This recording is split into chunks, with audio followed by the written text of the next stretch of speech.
All right, we're on to the second video of the 18-1 series. That's percents, tips, commission, and interest. So in this scenario, we're doing similar to what we did last time. Remember, the first time we had the waitress, she was sharing her tips with the busboys. So she had her tip rate, the busboys had their tip rate. On this problem, we have Alex.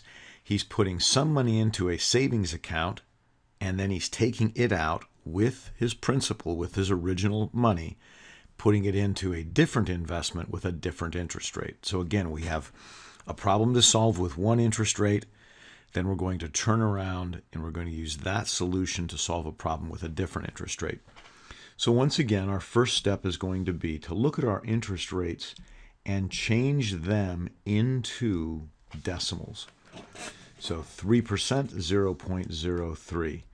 4.5%, 0.045.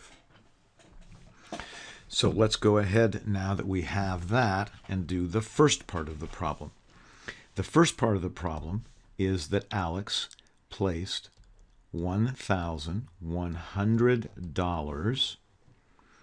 That's his beginning balance. He placed $1,100 into an account that paid him 3% for 4 years. So I'm going to put my rate here, and then I'm going to go back into my problem for just a minute. So this first one was 3% for 4 years. That's a common mistake, is to get the 3% but only do it for a year. So 3% for 4 years. Let's bring up our trusty calculator. Remember, we are not trying to do all these problems by hand. That's not what we're testing. What we're testing is, can you use the information? So 1,100 times 0.03 is 33. That is $33, and that is interest per year. We need to multiply that further. We need to multiply that by 4 years. So let's just go back over here, multiply that times 4, and we get 132. So 132, that's $132, is the savings interest.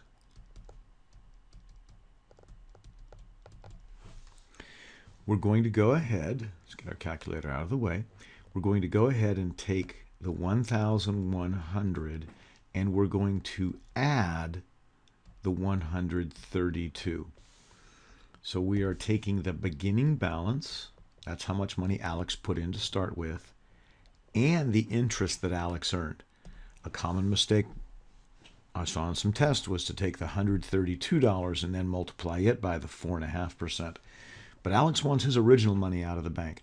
So he's got 1,100 plus 132. That is 1,232. That is the new balance. All right, we're going to take that new balance. And you can see I'm spreading my work out. I know that one of the things that can really lead to mistakes is not spreading my work out. Having everything so compacted together that I don't know what I'm trying to do. So we're going to go ahead and we're going to take that 1,132 and we're going to multiply it by the 0.045. So 1,232 times 0.045 is $54.44. So this was the new balance, the 0.045. That is the Marks fund. That is the Marks interest rate.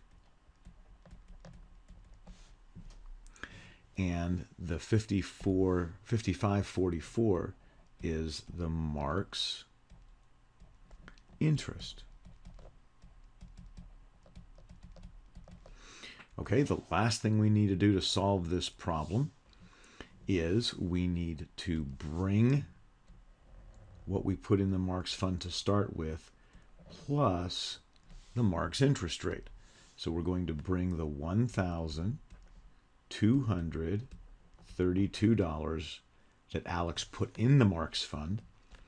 We're going to add the $55.44. Let's go ahead and put some decimals on that top amount, and we get 447,821. You probably do a better job on the 8 than I did. Let me fix my 8 there.